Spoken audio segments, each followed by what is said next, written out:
Hi everyone and welcome to a brand new video on my channel.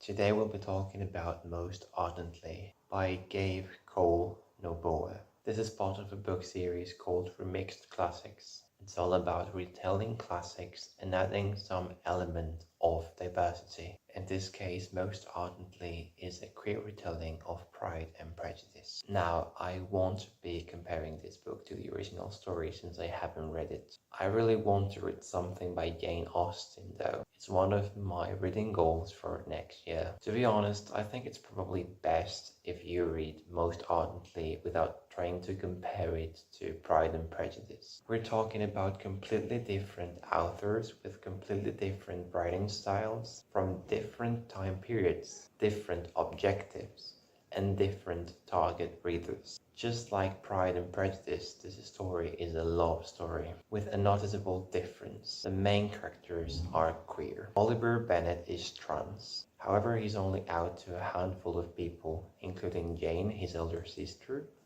his aunt and uncle, and his best friend, who is also queer herself.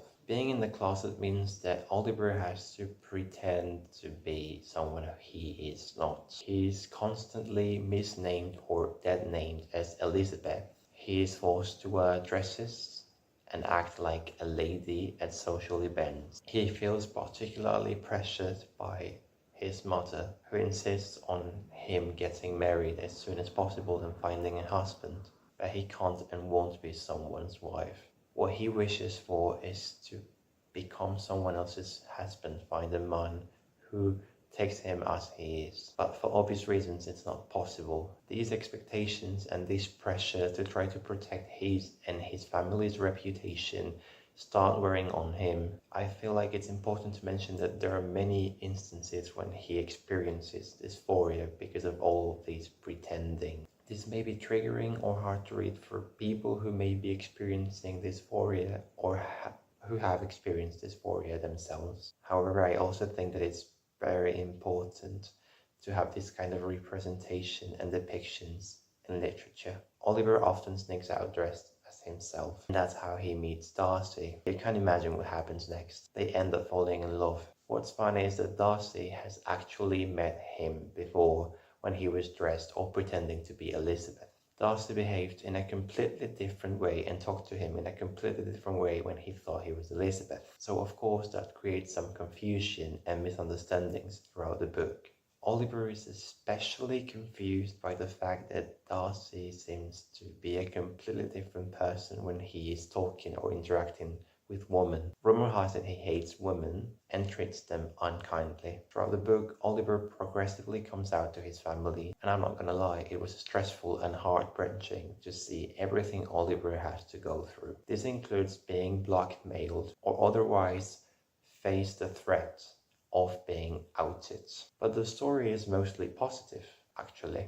At least the ending is. Oliver's family is overwhelmingly accepting, so much so that it does seem a bit unrealistic, to say the least, taking into account the historical context. That's probably the only part of the book that doesn't make that much sense to me, but I get it, and at the same time I appreciate it. It's great to see that queer characters are still loved and immediately accepted when they come out to their family. We already have many stories where queer characters coming out leads to rejection and invalidation, so I think it's great that we have now some stories with a more positive, happy, overall happy and hopeful ending. If anything, the novel made me think about women's place in society, how ridiculous society's expectations of women were, and how limited their freedom was. You just need to see and look at everything Oliver can and is allowed to do and say when he is dressed as himself,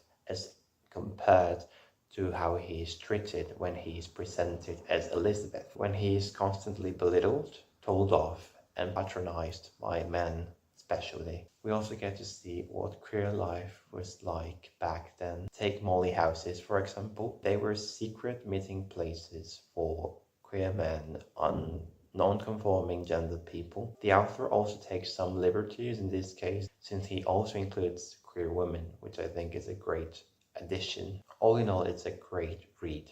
It's something refreshing and different even though it's based on a classic.